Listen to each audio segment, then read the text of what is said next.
voulons bâtir les principes des pyramides inversées, les principes des valeurs inversées. Voilà. Et quand je parle de pyramides inversées, des valeurs qui sont contraires de ce monde. Vous savez que dans ce monde, il y a des choses les gens font, mais nous ne faisons pas ça parce que nous sommes des enfants de Dieu. Parlons de la pyramide inversée, nous voulons juste faire comprendre tous les saints de la communauté que nous, en tant qu'enfants de Dieu, nous devons comprendre réellement ce que nous sommes et comment nous devons nous conduire ici-bas en sachant que nous sommes ici-bas pour un peu de temps. Donc nous sommes des passagers. Le temps de se préparer. Donc comme nous sommes ici, nous devons nous préparer ici pour aller à notre destinée. Or, notre destinée, c'est vivre éternellement avec Dieu. On comprend? Là où nous vivrons éternellement avec notre Père. Dieu est notre Père. Parce que Jésus a dit, si vous priez, dites, notre Père, que ton nom soit sanctifié. Donc c'est à nous de sanctifier le nom de Dieu. Le nom de Dieu doit être sanctifié parce que lui nous a sanctifié, il nous a mis à part. Donc quand il nous a mis à part, qu'est-ce que nous disons? Nous sommes dans ce monde, mais nous ne sommes pas de ce monde, comme lui-même il avait dit. Je suis dans ce monde, mais je ne suis pas de ce monde. Donc je veux vraiment que nous puissions comprendre les choses pour que chaque personne puisse comprendre que moi je suis un enfant de Dieu, il y a des choses que Dieu a mis en moi. Et je dois savoir comment je dois collaborer avec Dieu pour que je sois réellement ce que Dieu veut que je sois. On comprend? Ça c'est quelque chose de très important. C'est pourquoi quand tu sais ça, tu dois fonctionner pas dans les trains-trains de ce monde. Quand bien même tu es dans ce monde, tu auras besoin des choses du monde, mais le plus important, tu es en train de te focaliser pour aller là où Dieu t'attend. Donc voilà un peu.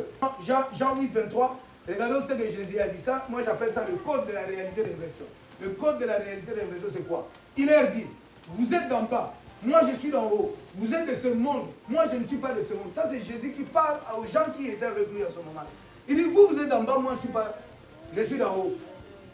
Quand Dieu même il est sur la terre, mais les principes qui réagissaient sa vie venaient d'en haut. C'est comme nous aussi. Nous pouvons être avec tout le monde. Nous sommes sous la terre. Mais quand nous avons dit un jour à Jésus, je te reçois comme Seigneur et Sauveur, rentre dans mon cœur, donc c'est que nos vies ne dépendent plus de nous parce que Jésus a dit quoi? Si vous croyez en moi, demeurez dans ma parole. C'est ce que Paul nous dit par rapport à ça pour que nous puissions comprendre. Paul nous dit quoi? Ne vous conformez pas au siècle présent, mais soyez transformés par le renouvellement de l'intelligence afin que vous discerniez quelle est la volonté de Dieu, ce qui est bon, agréable et parfait. Donc pour dire quoi? Dans les choses de Dieu, il y a des choses bonnes, il y a des choses agréables, il y a des choses parfaites. Or nous voulons nous battre sur le parfait. Alors moi, dans mon cœur, comme je dis, j'insiste sur la communauté, je parle beaucoup de l'amour du prochain. Tu comprends? Parce que la Bible me dit que, si vous lisez dans Colossiens, je pense Colossiens 12, 14, si on dit, l'amour est le lien de la perfection. Donc c'est ça, il n'y a que l'amour. Parce que l'amour ne cherche pas son propre intérêt. L'amour pardonne tout. L'amour, donc c'est que l'amour est complet. On comprend? Donc ici, nous devons comprendre qu'on nous dit, ne vous conformez plus au siècle présent. Parce que nous devons fonctionner comme Dieu veut que nous fonctionnons. Donc nous sommes de Dieu. Mais pour que nous puissions rentrer dans la plénitude de Dieu, il faut que nous soyons déjà d'abord transformés par le renouvellement de l'intelligence. Parce que si notre intelligence est renouvelée, nous saurons discerner qu'est-ce qui est bon, agréable et parfait. On comprend? Nous ne marcherons plus tout le monde. Nous serons avec tout le monde, mais nous ne sommes pas tout le monde. Nous sommes de Dieu. Et il y a des valeurs de Dieu qui prennent place. Même si je sors la nuit, même si je suis avec les autres, il y a un moment je dis, demain je vais aller adorer mon Dieu. Parce que c'est mon identité. Je suis un enfant de Dieu. Donc je dois honorer et montrer à Dieu qu'il n'a pas fait une erreur de m'avoir pris comme étant son enfant. Je prends la pyramide inversée comme c'est un principe de vie. Notre philosophie est la pyramide inversée. Donc nous ne fonctionnons pas comme tout le monde. La preuve en est que la façon dont nous faisons notre réunion le dimanche n'est pas comme tout le monde. Donc nous avons notre manière, nous marchons à contre-courant avec le système de la terre. Ça c'est nous. On comprend? Et nous l'acceptons. Nous l'acceptons. La pyramide inversée, comme le nom l'indique, c'est juste une conception, une manière de voir, de concevoir et de percevoir les choses dont les valeurs ainsi que les principes de la vie à l'encontre des réalités terrestres ou majoritaires. Quand je dis à l'encontre des réalités terrestres, le monde peut dire ça. Nous ne disons pas ça. Nous fonctionnons par rapport à ce que Dieu dit. C'est ce qui fait que nous sommes en contradiction avec ce qui s'est dit de fois dans le monde. Mais Jésus, quand il était devant Pilate, il y avait toute une majorité qui était là. Jésus a dit entre Jésus et Barnabas. Les gens ont dit, nous avons voté que tu libères Barnabas. Donc ça dit quoi? La majorité a dit quelque chose qui est à l'encontre de la volonté de Dieu. On comprend? Donc nous ne sommes pas influencés par l'opinion du grand nombre. Nous ne sommes pas influencés par la majorité ou le système de la terre. Mais nous sommes influencés par ce que Dieu dit. Dans notre conception de pyramide des versets, nous voulons aller dans les choses les plus essentielles pour que ça bâtisse les vies des gens et que chacun devienne ce que Dieu attend de lui. Donc ça, c'est quelque chose de très important. Le système inversé des choses dans notre environnement. Donc ici, comment nous vivons le système inversé par rapport à certaines choses qui sont mises en place. Donc nous disons quoi? Il y a un système de fonctionnement qui vient du ciel pour une application sur la terre, pour rendre opérationnel tous ceux qui sont appelés. Donc ça dit quoi?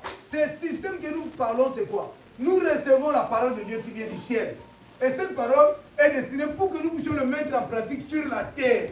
Donc sur tous ceux qui sont appelés de Dieu, qui sont des enfants de Dieu, nous, ici, nous voulons que chaque personne s'accapare de ça et vive ça sur la terre. Donc c'est là, on disait que nous sommes dans ce monde, mais ce qui conduit nos vies, les principes, les valeurs qui viennent de nos vies, viennent de Dieu. Donc ça vient du ciel. Luc 22, 26, qu'est-ce qu'il dit? Qu'il n'en soit pas de même parmi vous, mais que le plus grand parmi vous soit comme le plus petit, et celui qui gouverne comme celui qui sert. Ça, c'est le premier point de la vérité que nous structurons dans la pyramide inversée. Deuxième point, c'est quoi?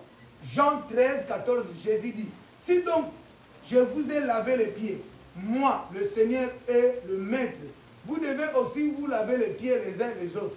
Je vous ai donné un exemple afin que vous fassiez comme je vous ai fait. Voilà. Donc ça veut dire que c'est là où est la clé de la pyramide inversée. Qu'est-ce qu'on nous dit? Il dit quoi? Jésus, la Bible nous dit quoi? Il y a eu une discussion parmi les disciples. Ils voulaient savoir qui sera le plus grand parmi eux. Mais maintenant Jésus a dit, dans le monde, ceux qui dominent sont au-dessus. Et ils dominent, tous ceux qui sont en bas sont des subalternes. On comprend? Mais maintenant, il dit que cela ne soit pas ainsi parmi vous. Donc vous, moi je vous dis, entre moi et vous, moi je suis comme celui qui sert. Vous, vous êtes comme ceux qui sont assis dans la table. Entre celui qui est assis à la table et celui qui sert, qui est le plus grand? C'est celui qui est assis à la table. Donc il dit quoi? Si quelqu'un veut être comme moi, qu'il soit aussi celui qui sert. Donc ça, on comprend directement que la vie chrétienne, nous sommes les donateurs. Nous sommes ceux qui servent les autres. Nous sommes ceux qui frayent le chemin. Nous sommes toujours dans toutes choses, comme Jésus a dit, soyez mes imitateurs. Nous aussi, nous voulons que le monde voie Christ au travers de nous. Nous devons servir, nous devons exhorter, nous devons aller chercher les âmes, nous devons faire l'œuvre du Seigneur. Parce que celui qui sert est en train de servir. Le mot sert, c'est servir. On comprend? Les ministères ont été donnés pour que nous équipons les saints, afin que les saints servent Dieu, avec le potentiel et les capacités. Donc ça dit quoi? Nous ne voulons pas fonctionner comme le monde fonctionne. Quand je dis les choses pour que ça puisse rentrer dans l'esprit de tout un chacun, afin que chacun puisse dire que, en fait, je suis là pour servir Dieu. Donc servir ne sera pas une faiblesse. Servir, c'est une force. Parce que vous voyez maintenant le système de pyramide inversée. Parce que dans le monde, celui qui est servi, c'est lui qui est le grand. On comprend? Mais maintenant, nous, quand nous servons, nous sommes les grands.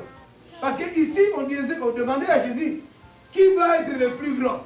Il dit, celui qui va être le plus grand, c'est celui qui sert.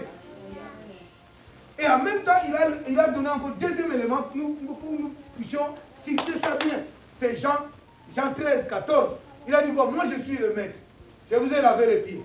Mais je vous ai donné un exemple pour que vous lavez les pieds les uns les autres. Laver les pieds, c'est quoi? C'est exhorter, c'est conseiller, c'est aider, c'est prier pour les autres. Nous voyons ces deux passages-là, l'inversion des valeurs et des principes. Parce que dans le monde, le plus grand, c'est celui qui conseille. On comprend? Mais hors chez nous, celui qui est grand, c'est lui qui sert. Je ne sais pas si vous comprenez ça. C'est ça l'inversion des valeurs que nous voulons dire. C'est pourquoi j'insiste vraiment qu'on puisse comprendre ça. Ça devient comme une philosophie de l'architecture communautaire chez nous ici. Cela nous montre clairement qu'être dans le royaume, c'est être dans une sphère de fonctionnement contraire à ce qui fonctionne sur la terre. Quand bien même étant sur la terre, nous sommes dans ce monde, mais nous ne sommes pas de ce monde. Et le principe que nous voulons voir, c'est les Galates 5. Galates 5, 17 dit quoi? La chair a des désirs contraires à ceux de l'esprit. Donc nous sommes des hommes, des enfants spirituels. Donc nous fonctionnons dans le domaine spirituel. Donc nous cherchons à faire taire la chair et à pouvoir développer la dimension spirituelle. C'est comme Jean-Baptiste, quand il avait vu Jésus, dit que moi je diminue, que lui croisse. Parce que lui, c'est lui qui va vous baptiser du feu et de l'esprit. On comprend? Donc c'est ce que nous voulons réellement vivre dans le domaine spirituel. Vivre, comprendre qui je suis, qui tu es, comment tu dois opérer, comment tu dois bâtir ta vie, comment tu dois fonctionner parmi les autres. Tu n'es pas n'importe qui. Tu es celle ou celui ou celle que Dieu a choisi.